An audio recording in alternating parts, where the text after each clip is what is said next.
Assalamualaikum warahmatullahi wabarakatuh. Halo semuanya, perkenalkan nama aku Tania Tidawikania dengan NIM 102250004. Aku dari kelas C125 Akuntansi, Prodi S1 Akuntansi, Universitas Teknologi Digital. Oke, pada kesempatan kali ini aku akan mempresentasikan hasil perhitungan HPP pada perusahaan kerajinan Abah Bros. Oke, yang pertama itu ada profil usaha. Usaha di sini terbagi menjadi 3, ada identitas pemilik, jenis usaha, dan terakhir ada model bisnis dan target pasar. Oke, yang pertama identitas pemilik. Jadi nama pemilik usaha ini adalah Bapak Wawan atau akrab dipanggil dengan Abah Bros.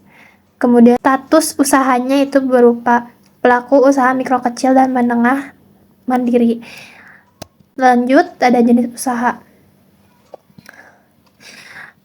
Abah Bros ini bergerak pada bidang kerajinan aksesoris. Produk utama yang dipasarkan merupakan aksesoris atribut organisasi keagamaan. Salah satunya adalah bros hijab dengan logo. Oke, kemudian ada model bisnis dan target pasar. Jadi target pasar untuk usaha ini itu adalah para anggota muslimat NU, dikhususkan untuk ibu-ibu. Penjualan dilakukan dengan cara mobile atau berkeliling dengan mengikuti jadwal event organisasi ini seperti pengajian rutin, tablik akbar, dan maulid nabi.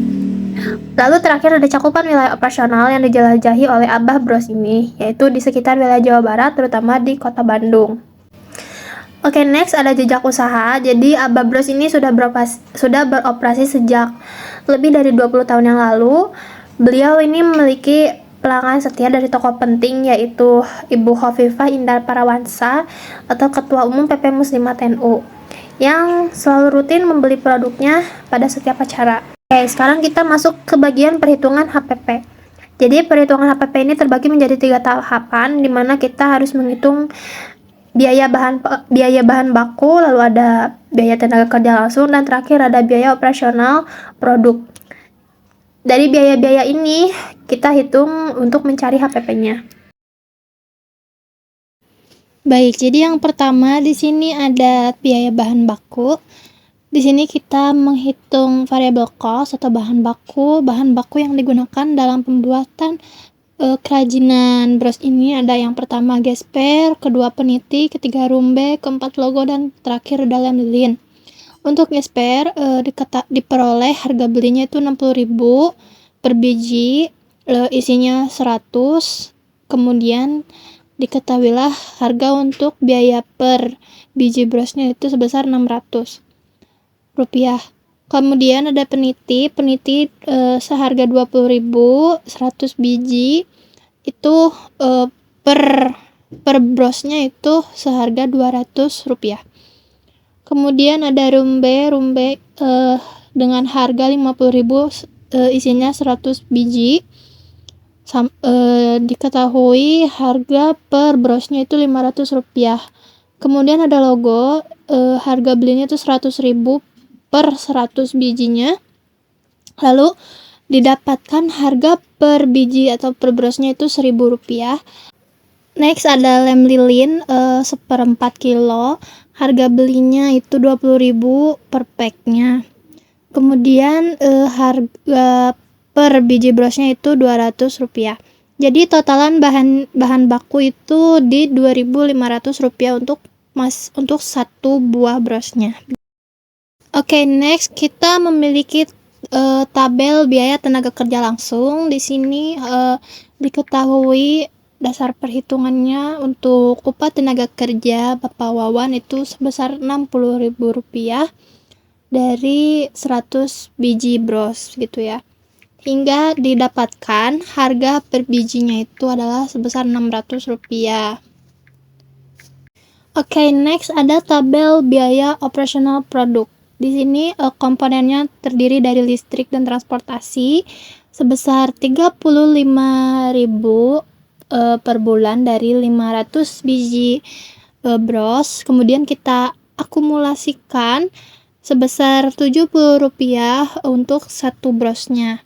Lalu ada penyusutan alat sebesar 3.332 per bulannya dari 500 biji bros. Lalu kita akumulasikan juga untuk bros, pengeluaran satu brosnya itu sebesar Rp7. Kemudian ada kemasan plastik sebesar 50.000 dari 500 biji bros. Lalu kita akumulasikan untuk pengeluaran kemasan plastik satu brosnya itu sebesar Rp100. Terakhir ada sewa tempat produksi yaitu 1.000 per bulan untuk 500 biji. Lalu kita akumulasikan juga untuk satu brosnya itu sebesar Rp2, sehingga diperoleh hasil akhir sebesar Rp179. Oke, lanjut. Di sini kita memiliki tabel perhitungan ya, berdasarkan perhitungan di slide sebelumnya, maka diperoleh ringkasan HPP dan penentuan harga jual. Untuk total HPP per unit, rumusnya itu variable cost ditambah BTKL ditambah BOP, didapatlah hasilnya sebesar 3.279. Kemudian harga jual sudah ditentukan sebesar Rp5.000. Lalu ada laba per unit, yaitu harga jual dikurangi HPP sebesar Rp1.723. Terakhir ada laba bersih per bulan, yaitu laba dikali 500 pieces bros sebesar Rp861.500. Berdasarkan tabel di atas, maka diperolehlah HPP per unit atau per piece brosnya yaitu sebesar Rp3.279. Oke, berdasarkan hasil perhitungan, di sini kita tarik kesimpulan. Setiap satu buah bros itu menghasilkan keuntungan sebesar Rp1.723 dengan rata-rata penjualan 500 pieces per bulannya. Kemudian total laba bersih yang didapat adalah Rp861.500, sehingga usaha ini memiliki margin keuntungan sebesar 34%. Oke, sekian yang dapat saya sampaikan pada presentasi kali ini. Terima kasih. Wassalamualaikum warahmatullahi wabarakatuh.